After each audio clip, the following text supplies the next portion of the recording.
Now, Jacob, you supported Boris for the leadership, yes, didn't great you? man. Until he was... And very popular on Have I Got News For You. You supported Boris until he was stabbed in the back by Michael Gove. Then you supported Gove until he was knocked out. And then you supported Andrea Leadsom. Presumably that was kind of just for a laugh. And in any case, are you really a fan of Mrs May and the Chief Whips? Oh, absolutely. There is greater zeal in a convert than there is in somebody who starts off down the road, though I certainly accept that my predictions during the Conservative leadership campaign were not always correct. You see, you can do the diplomacy thing, whereas Boris really can't do it, can he? Yes. Oh, I don't know. I think he's marvellous. A jolly good fellow. Oh, you're just being silly now. No, I'm not. No, I'm not. I think he's a great representative for the country on the world stage. People want to meet Boris. They're interested in him. They want to be offended by him. They want to...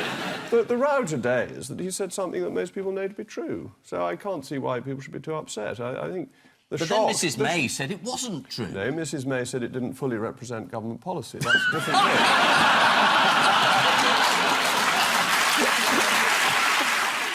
On Ian's team, a Swindon-based comedian who's been very open about suffering from a debilitating disorder, namely that he lives in Swindon.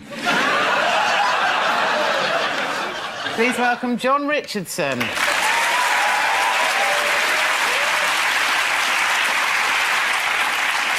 And on Paul's team is one of the few politicians who knows what the future holds for him.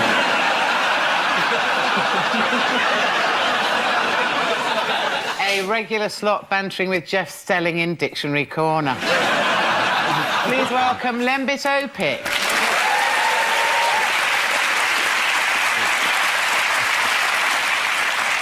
Ian and John, take a look at this. Queues. Yeah, people wanting to vote. Unmanageable turnout of 65%. What do they think this is? South Africa? Get out of it! Now, that's the Lib Dem votes being chucked in the river. Off you go! My votes, yeah, my votes, yeah. That's someone explaining they haven't a clue. Goodbye to you. Go and watch a film, one of your husbands. Hello, Gordon. Well, the people have spoken, as Joe said, and they've said, I'm not sure. We don't know any of you. Oh, what about you? I don't know. No, it's very exciting. We've got a new Prime Minister, Gordon Brown. You've never voted for him before, and you didn't vote for him this time.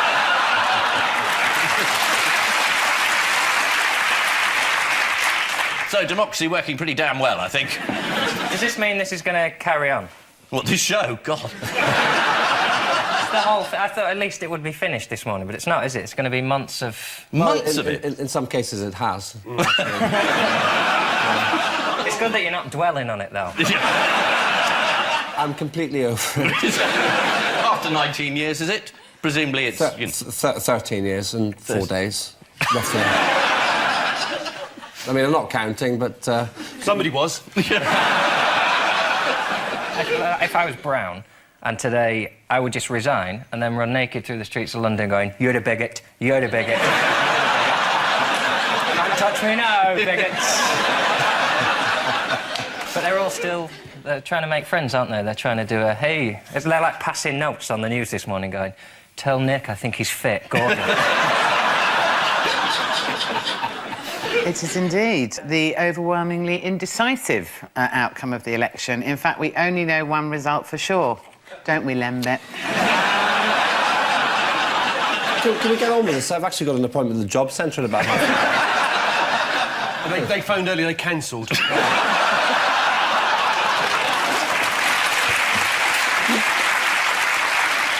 What happened to Esther Ranson? She lost. She lost her Her deposit? She lost her deposit, she did, Good. yes. Indeed, yeah. Well, someone has to say it, that's life. I know, no cigar for that one, sorry. Right, now, everyone was hoping Ed Balls would provide a Portillo moment. Michael Portillo said this week, my name is now synonymous with eating a bucket load of in public. We will do these game shows. Haven't been on that one yet. No. The offer will be coming, don't worry. Or maybe not. I mean, I do hope so. yeah, so do I. That was the most depressing use of the word yet I've ever heard in my entire life. Did you stay up for Lembit? It was. It's the most important thing that happened in the election. Because? It's quite funny.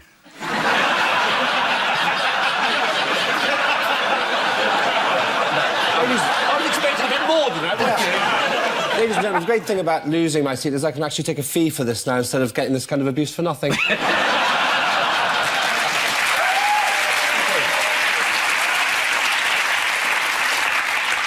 Do you want to do a rabble-rousing speech on behalf of our coalition? I think what we offer is not them, basically. People are sick of you coming on here, making fun of the contestants, you know? Just because I'm having a bit of a hard time at the moment, lend us the price of a cup of tea, I'll give it back to you next week. I don't mean nothing, Governor. I've got me harmonica and can play that for you if you want. And I have. No, I have. Gotta find some change. I have. Are we witnessing a mental breakdown? You do the singing and I'll do the playing.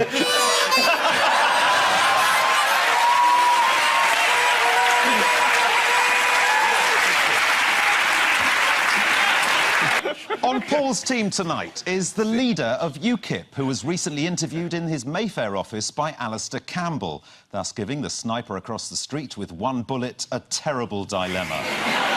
Please welcome Nigel Farage. Thank you. They've had enough of MPs claiming expenses, and it's very damaging for everyone, isn't it, Nigel? Nigel, what do you think about her resigning? On the basis she doesn't even know where she lives, I wouldn't have thought she's fit to be in the cabinet, would you? So I'd say good riddance, frankly. I think it's absolutely disgusting, all these elected politicians using all these expenses to better themselves. It's disgraceful, isn't it, Ian? It is absolutely disgraceful, Mr. Kettle. What we've seen is a Prime Minister who clearly is totally disconnected with how the voters in Britain feel about MPs' expenses. That was Nigel Farage. The same Nigel Farage who in 2009 revealed that as an MEP he'd claimed in expenses £2 million of taxpayers' money. Yeah. And who was it? Who was it that brought up the issue of £2 million and me and taxpayers' money? Dennis McShane. Yeah, he's in jail, but you're not. Yes, I had noticed that. Good. Yes, well, as a tax-funded MEP, Nigel Farage is an equal opportunities employer. Some of our money has gone to his wife and some to his mistress. Or have I think that is allegedly, don't you? I think that is allegedly. We can set the record straight right now. Yeah, I think it is. I think you ought to say allegedly, quite honestly. Can I say, as a member of the press, I think, you know, actors really are in need of a royal charter. I mean, that sort of allegation is pretty distressing. What, is it true? No, afraid not. Not true at all? Not true at all. Any of the good bits? There are good bits. I'll tell you afterwards. Right. Well, let's have a look, shall we, at some of those revelations. Here is Nikki Sinclair, a former UKIP MEP, now representing the We Demand a Referendum party in the European Parliament. Take a close look at the reaction of the translator in the bottom left corner of the screen. Does Mr Farage think it's a fair use of taxpayers' money, namely his secretarial allowance, not only to employ his wife Kirsten, but his former mistress Annabel Fuller? Is this a responsible use of taxpayers' money, Mr Farage? Well, I would just say this to you, Chairman. This is somebody who hid under the cloak of parliamentary privilege to make those comments, and when asked to repeat them publicly, refused to do so. Quite funny, though. I think it's time for a game of Fruitcake or Looney. OK, everyone, fingers on your buzzers. I'll show you some UKIP party members. You have to buzz in and tell me whether they're a fruitcake or a Looney.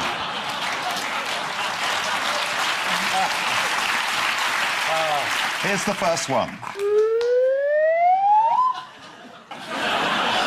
I don't know who he is. Ian. I'm just guessing. Yep. Fruitcake. I'm afraid that's the wrong answer. He's a Looney. He's a would-be UKIP councillor and Looney John Sullivan who wrote, "Regular physical exercise releases boys' tensions and thus avoided homosexuality." Which is quite right, Mr. Sullivan, and that's why you'll never see a gay man down the gym.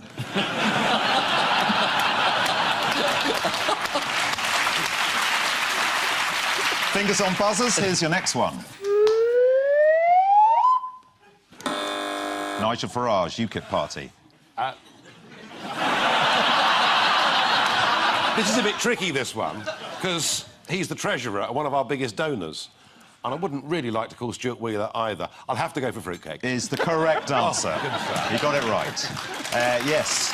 This is UKIP party treasurer Stuart Wheeler and Fruitcake, who said that women had no place in the boardroom and couldn't compete with men at sports, even when they're not physically disadvantaged. He said, chess, bridge, poker, women come absolutely nowhere. I think that just has to be borne in mind. Final go, Fruitcake or Looney?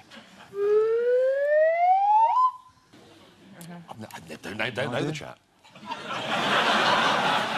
No, anyone? I'm going to go for Looney. It's the wrong answer. It's actually a trick question. He's not a fruitcake nor a loony. He's a closet racist. At a public meeting about travellers, he said, the Romanians, they'll stick a knife in you as soon as look at you. His name is Rob Fraser. Well, thanks for telling me. Well, there you go. UKIP supporter. Nice chap, buys his round.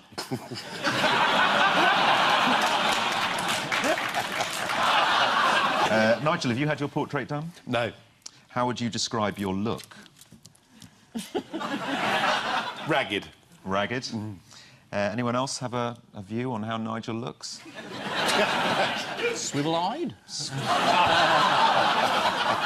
Well, I think Defence Minister Anna Soubry described you best, Nigel, when she told viewers of Andrew Marr's programme. I always think he looks like somebody has put their finger up his bottom and he really rather likes it.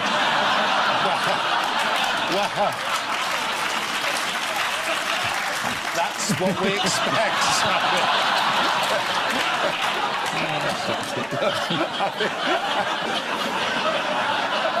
I get lonely. Nigel, you were once given a can of 7-Up by your UKIP pals I remember in Brussels. that now. Yes. Why was that? I've forgotten the reason. Oh, well, luckily I do know. Oh, really? Well, according to former Deputy Party leader Mike Natras, is that how you say it? Natras? I'm trying to forget, but go on. Yes. It was allegedly a prize for bedding a Latvian woman 7 times in one night. That definitely is not true. Scientists hunt for what in Yorkshire? Optimism. People who've been to Norfolk. Given the theme of tonight, UKIP voters, it could be, couldn't it? You know. Close. Scientists hunt for Martians in Yorkshire.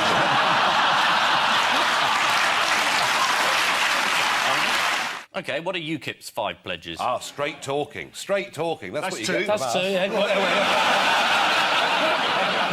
I think we can all guess the other 3. I think you probably can. What are they? Let's cut. Let's cut. Let's get rid of all the quangos and all the bureaucrats and all those useless people that What country are the Quangos from? I'm not sure. Were they a pop group at some point? I thought you were going to say they're Belgian at that point. No, I'm not very popular over in Belgium. Why is that? I seem to have upset the former Prime Minister. It was just sort of straight talking, really, but they didn't like it very much. Well, it was more rude, wasn't it? Well, I thought it was just normal parliamentary banter, really. Well, but you said that one of UKIP's promises was that you would restore British things like politeness to debate, and then you called him a damp rag.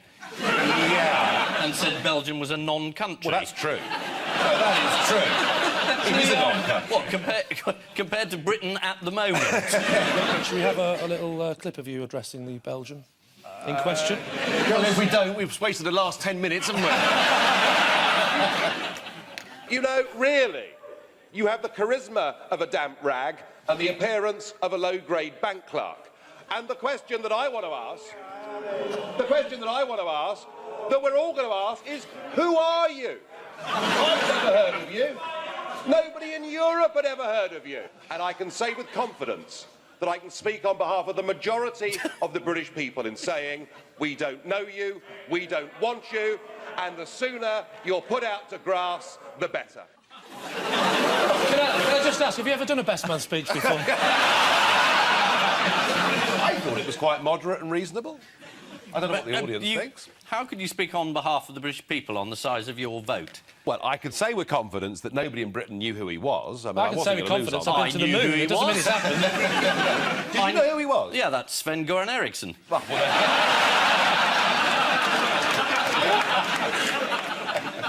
No, you mustn't assume that the general population is as ignorant as you are. I'll remember that, then. £20,000 for 2 hours tonight, don't you? Yeah, but the people who've lost money out of this company Yeah. are very cross with you. It's about your behaviour and the fact that you didn't know and didn't ask as a non-executive director, where does the money come from for this I did company? ask where it came from, and it came from the business that's generated by the business that we do. They were providing the money that kept your company going. No, and they you were a didn't. non-exec. No, they didn't. That's why the BBC are being sued for libel, because no money went from that company into Crucial Academy. But it did, though. OK, well, you can keep saying that, but it really didn't. It still didn't. I'm just saying the change... This is one for Judge Rindo, I think. Yeah.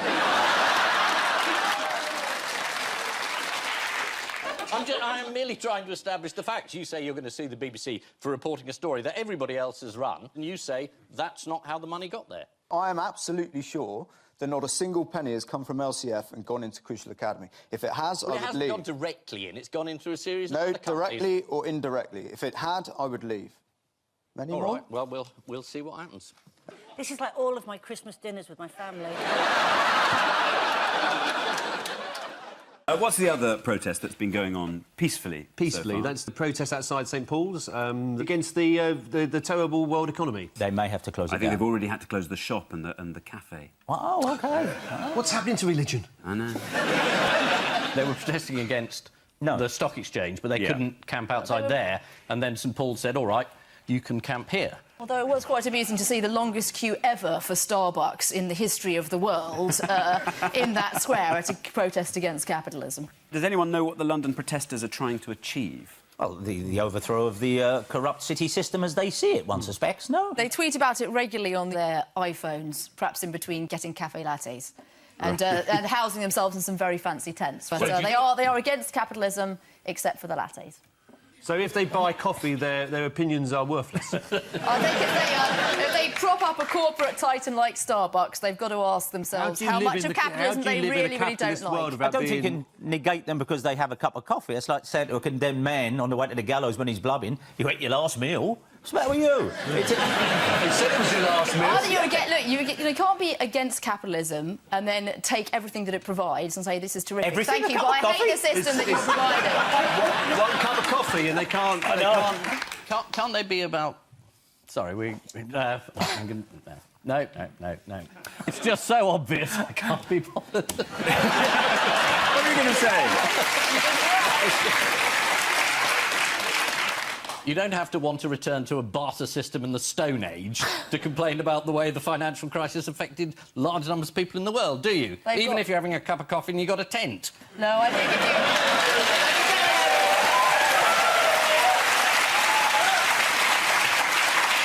you really can't get up there and say capitalism is crisis and then enjoy everything it brings and revel in it and relish it. You keep saying everything. They had a cup of coffee. That's not everything.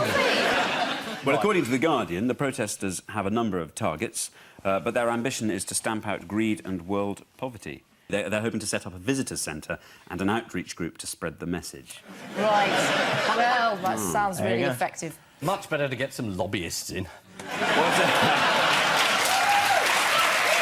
With round one is how we start, and vice versa. Ian and Ross. That's Estelle Morris saying I'm useless, I resign. Blair saying I'm useless, I don't resign. John Peel there. Yep. Yeah, Charles Clarke, wasn't it, who was taking over, because Morris has just gone, right, that's it, I'm off. You know, if I don't do it properly, then I'm just going to resign and that's it. And she's been taken over by a bloke who used to be a Tory jug. Yeah. That's Charles Clarke. Yeah, that's right. He's taking her job over rather than taking her over. Yeah, no, actually taking her over. That's He's going to set her up as a small shop. Isn't this a rare case of somebody resigning for the sake of the programme? Government. Government. Yeah. Government. Not programme, government. I meant government. I said programme, but I should have said government. Not programme. Forget programme, just It was an government. easy mistake to make. Really, was it? Sounded like it needed quite a lot of organisation where I was sitting. There's the phone calls, there's a knock at the door. A lot of stamina, too.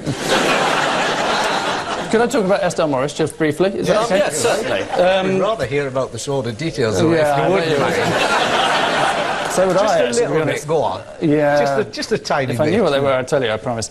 That's as unconvincing as anything I've ever heard. Yes, let's talk about politics. The stream of sleaze can wait. Yes. Paul and Gerald, you're not on Channel 5. Eureka Johnson, Matthew Wright, who was, that's him on this show, in fact. And the selection of newspapers there with the cut-out details, the things that were cut out was the name of the man behind this accusation. And Sky Television and ITN have named him, but the BBC have got a policy at the moment of not naming him. So I can't give you the answer you're looking for.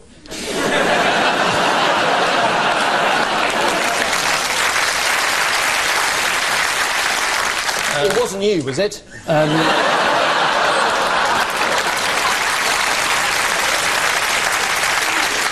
We are allowed to refer to him as Mr. X. Why will the BBC not allow this man's name I to don't be know. mentioned when ITV will? Yeah. I don't know. This is a question for the lawyers. I've no idea. I suppose it's just a bit old-fashioned, me, but I always thought if you'd been raped, you rang up the police rather than a publisher. I suppose the basic reason he's not being named is because he hasn't been proved guilty yet. There's been a jury of one so far called Ulrika. This is just more of this. It's been a week where you sit there thinking, is there anything else going on in this country apart from a bunch of Z-list celebrities having sex with each other? Yes.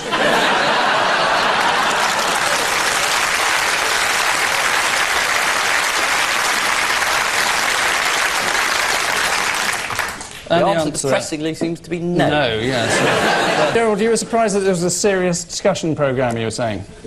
Yes, and I'm still surprised. Yes. To be fair, I think that this is as intellectual a television programme as you will find. How dare you! You've come along as a guest and you badmouth us like that. I thought the whole point about being a guest here was either to badmouth or be badmouthed, and calling this programme an intellectual programme was as low as I could sink. We're following Fame Academy, come on. Apparently the winner of that's going to host this show. Did you know that? Did you know about that? Happening, apparently. But that doesn't finish for months. Oh, no, it must be wrong, then. Yeah. Next, Nudists with Attitude sees what? Quiz show host. Get them bloody clothes off. Is it Nudists with Attitude sees up in the cold weather?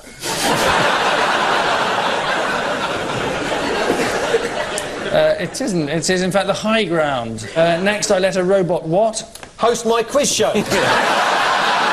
And there was a significant improvement. Is it... Relentless. Yes. I let the robot... Says the voice of the people. Or is that the news of the world? I don't think they say that. Is he a friend of yours, Angus? That's right, love. It's only another 20 minutes to go.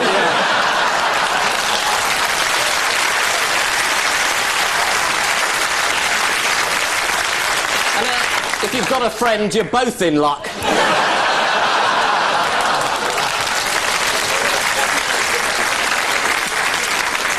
That strange feeling of deja vu. So the rest of the country.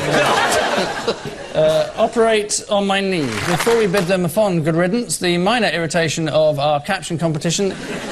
Prime Minister threatened by tiny comet.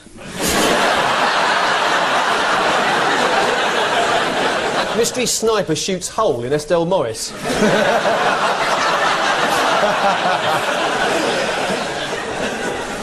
Thank you. TV man saying, slept with anyone interesting this week? The last assault. I wouldn't bet on it. Is Mr. X just out of shot? On which elevated note, we say thank you to our panellists, Ian Hislop and Ross Noble, Paul Merton and Gerald Kaufman. And I leave you with news that after persistently trying to sell household goods door to door, a Bristol man is set upon by angry housewives. Scientists uncover proof that self-hypnosis techniques carry no guarantee of success in life. And in London, a meeting breaks for 5 minutes after the mayor is informed of the death of his favourite newt. Good night. David Cameron says we've got to put this story behind us. Forget about it. It was embarrassing, it's over. And what's wrong with that? And what's wrong with that? It isn't. Isn't it? Not if I could help it.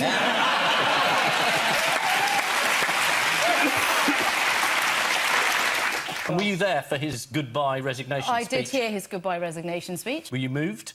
I was moved, especially when he thanked his wife and the people around him that were targeted by the media. I was moved by that, yeah. Yeah. Did you think, God, the media, they're to blame? I didn't think they were to blame. I didn't think the media... Because if it hadn't been for the media, he'd still be in his job. I thought that there were legitimate things that the media asked and totally illegitimate things that the media asked. Which ones were they? The innuendo about his personal life. He said he'd blurred his personal and professional life, so presumably we were entitled to ask about the personal life. There was a legitimate area of inquiry, that's perfectly fine. Most of the coverage was not about that legitimate area of inquiry. And so he had his mate in the room, who wasn't security vetted, who was listening to briefings that he should have had nothing to do with. A mate who was paid by shadowy transatlantic interests, including the Israeli government and the Iranians and the others, who were paying through a fake company called, what was it called? Satnav or Pargav or something, which managed to fork out all this money. I mean, it was a really shocking dereliction of duty. it was a breach of the ministerial code and he resigned for it. I don't see... Breach of the code sounds like he's ripped his trousers. I mean...